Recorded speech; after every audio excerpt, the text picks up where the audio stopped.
ಭೋವಿ ಸಮುದಾಯದ ಅಭಿವೃದ್ಧಿಗಾಗಿ ನಿರ್ಮಾಣವಾಗುತ್ತಿರುವ ಸಮುದಾಯ ಭವನಕ್ಕೆ ಸರ್ಕಾರದಿಂದ ಹಾಗೂ ವೈಯಕ್ತಿಕವಾಗಿ ಅನುದಾನ ನೀಡಲು ಸಿದ್ದರಿದ್ದು, ಸಮುದಾಯಕ್ಕೆ ಅನುಕೂಲವಾಗುವಂತೆ ಭವನವನ್ನು ನಿರ್ಮಾಣ ಮಾಡಿ 4 ಜನ ನೆನಪಿಸಿಕೊಳ್ಳುವಂತಾಗಬೇಕು ಎಂದು ಶಾಸಕ ಕೊತ್ತೂರು ಜಿ ಮಂಜುನಾಥ್ ತಿಳಿಸಿದರು. ಕೋಲಾರ ನಗರ ಹೊರವಲಯದ ಟಮಕ ಬಡಾವಣೆ ಕೂಡ ಲೇಔಟ್ನಲ್ಲಿ ಶನಿವಾರ ಸುಮಾರು 4 ಕೋಟಿ ವೆಚ್ಚದ ಭೋವಿ ಸಮುದಾಯ ಭವನ ನಿರ್ಮಾಣ ಕಾಮಗಾರಿಗೆ ಶಂಕುಸ್ಥಾಪನೆ ನೆರವೇರಿಸಿ ಬಳಿಕ ಮಾತನಾಡಿದ ಅವರು, ಯಾವುದೇ ಸಮಾಜವಾಗಲಿ ಜಾತಿಯಾಗಲಿ 4 ಜನಕ್ಕೆ ಒಳ್ಳೆಯದು ಮಾಡುವ ಕೆಲಸಕ್ಕೆ ನನ್ನ ಬೆಂಬಲ ಇದ್ದೇ ಇರುತ್ತೆ. ಜನಪ್ರತಿನಿಧಿಗಳಿಗೆ ರಾಜಕೀಯ ಮುಖ್ಯವಲ್ಲ, ಎಲ್ಲಾ ಜಾತಿ ಜನಾಂಗಗಳಿಗೆ ಒಳಿತು ಮಾಡುವ ಜವಾಬ್ದಾರಿ ನಮ್ಮದಾಗಿರಬೇಕು ಅಷ್ಟೇ ಅಂತ ತಿಳಿಸಿದರು. ಈ ಸಂದರ್ಭದಲ್ಲಿ ವಿಧಾನ ಪರಿಷತ್ ಸದಸ್ಯ ಎಂಎಲ್ ಅನಿಲ್ ಕುಮಾರ್ ಮಾತನಾಡಿ, ರಾಜ್ಯ ಸರ್ಕಾರವು ಪ್ರತಿಯೊಂದು ಸಮುದಾಯಗಳು ತಮ್ಮ ಚಟುವಟಿಕೆಗಳನ್ನು ನಡೆಸಲು ಸಮುದಾಯ ಭವನಗಳ ನಿರ್ಮಾಣ ಮಾಡಲು ಉದ್ದೇಶಿಸಿದೆ. ಈ ಸಮುದಾಯ ಭವನ ನಿರ್ಮಾಣಕ್ಕೆ ಹಣದ ಕೊರತೆ ಆದರೆ ಎಂಎಲ್ಸಿ ಹಾಗೂ ಶಾಸಕರ ಅನುದಾನದಲ್ಲಿ ಅಗತ್ಯ ಹಣ ಬಿಡುಗಡೆ ಮಾಡಿಕೊಡುವ ಆಶ್ವಾಸನೆ ನೀಡಿದರು. ಜಾಗದ ಕೊರತೆ ಹಾಗೂ ಭೂಮಿ ಕಡಿಮೆ ಕೊಟ್ಟಿರುವ ಬಗ್ಗೆ ವಿಚಾರ ಮಾಡಿ ಲಭ್ಯತೆ ಇದ್ದರೆ ಮತ್ತಷ್ಟು ಜಾಗವನ್ನು ಕೊಡಿಸಿಕೊಡುವುದಾಗಿ ಕೂಡ ತಿಳಿಸಿದರು. ಈ ಸಂದರ್ಭದಲ್ಲಿ ಜಿಲ್ಲಾ ಪಂಚಾಯಿತಿ ಮಾಜಿ ಅಧ್ಯಕ್ಷೆ ಹಾಗೂ ಭೋವಿ ಜನಾಂಗದ ಜಿಲ್ಲಾಧ್ಯಕ್ಷೆ ಮಂಗಮ್ಮ ಮುನಿಸ್ವಾಮಿ ಮಾತನಾಡಿ, ಸಮುದಾಯದ ಅಭಿವೃದ್ಧಿಗಾಗಿ ಸರ್ಕಾರವು 1 ಕೋಟಿ ಜಾಗಕ್ಕೆ 4 ಕೋಟಿ ಸಮುದಾಯ ಭವನಕ್ಕೆ ನೀಡಿದ್ದಾರೆ. ಮುಂದೆ ಸಮುದಾಯದ ಮಕ್ಕಳು ಶೈಕ್ಷಣಿಕವಾಗಿ ಬೆಳೆಯಲು ಶಾಲೆ ಹಾಗೂ ಹಾಸ್ಟೆಲ್ ಅವಶ್ಯಕತೆ ಇದ್ದು ಕನಿಷ್ಠ 20 ಕುಂಟೆ ಜಾಗವನ್ನ ಸರ್ಕಾರ ಮಂಜೂರು ಮಾಡುವಂತೆ ಮನವಿ ಮಾಡಿದ್ರು.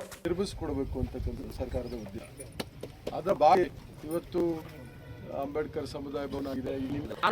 ಹಾಕಿಸ್ಕೊಂಡು ಗೆದ್ದುಕೊಂಡು ಏನೋ ಒಂದಾಗ ಜನಕ್ಕೆ ಮಾಡಬೇಕು ಅಂತ ಬರುತ್ತೆ, ಕೆಲಸ ಮಾಡಬೇಕು ಅಂತ ಬರುತ್ತೆ. ನಾನು ಒಂದೇ ಮನುಷ್ಯ ಇದ್ರು ನಾನು ಪೂಜೆ ಮಾಡಿ ನಾನು ಮಾಡ್ತೀನಿ. ಸರ್ಕಾರದ ಮಟ್ಟ ಏನಿದ್ರು ಹಾಗೆ ಕೆಲಸ ಅಷ್ಟೇ ನನಗೆ ಬೇಕಾಗಿತ್ತು. ನೆಕ್ಸ್ಟ್ ಗೆಲ್ಲೋದು ನಮ್ಮ ರಾಜಕೀಯ ಬೇಡ, ಆರಾಮ್ ನೆನ್ಸ್ಕೊಳ್ತಾರಲ್ಲ ಅಷ್ಟು ಸಾಕು, ಏನು ಬೇಡ ಅಂದ್ರೆ ಬೇರೆ ಯಾರು ನಮ್ಮ ಈ ಸಮುದಾಯ ಅರ್ಜೆಂಟ್ ಆಗಬೇಕು, ಕೆಲಸ ಮಾಡಬೇಕು.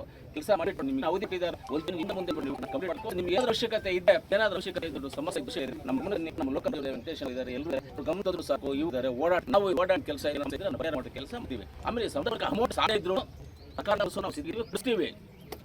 ಅವ್ರ ತಪ್ಪು. ಈಗ ಮಂಜೂರು ಮಾಡುವಾಗ 10 ಗುಂಟೆ ಮಂಜೂರು ಮಾಡಿದ್ರೆ ಅದು ಬೇರೆ, ಅರ್ಧ ಎಕರೆ ಮಂಜೂರು ಮಾಡ್ಬಿಟ್ಟು 10 ಗುಂಟೆ ಅದು ಯಾಕಾಗಿದೆ, ಹೆಂಗಾಯ್ತು, ಯಾರ ಕಾಲದಲ್ಲಿ ಆಯ್ತು ಅದೆಲ್ಲ ಚೆಕ್ ಮಾಡಿ ನಾವು ಅದನ್ನ ದುಡ್ಡು ಕಟ್ಬಿಟ್ಟಿದ್ದೇವೆ ಸರ್.